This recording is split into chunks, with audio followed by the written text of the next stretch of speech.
Zdravite, Luka Brasi 10. Chcel by som sa vyjadriť k jednému hoaxu, ktorý koluje po internete. Je to takisto dôvod, prečo nevystúpim na grejpe.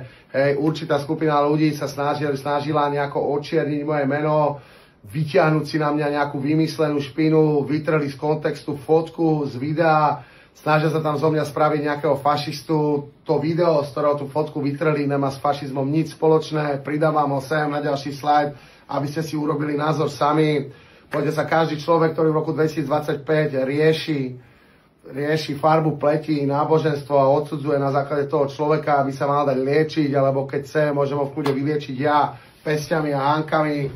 S fašizmom sa absolútne nestotožňujem, ani s tou ideológiou vyjebanou, smrť každému fašistovi vyjebanému. A tí ľudia, ktorí toto začali šíriť, berem to jak cháby pokus o očiernenie mojho mena.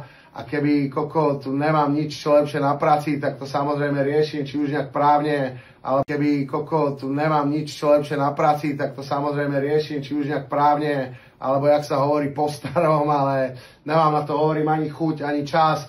Prikladám vám v tej ďalšej storke to video, urobte si na to názor sami a toto je posledné moje vyjadrenie k tejto vyjebanej kauzičke, more. Vy, čo sa to snažíte šíriť, čo sa v tom vyžívate, že našli sme špinu na Brasiho, toto vám tak ľahko nevíde ani neprejde. Pravda je na mojej strane, Boh je na mojej strane a idemo.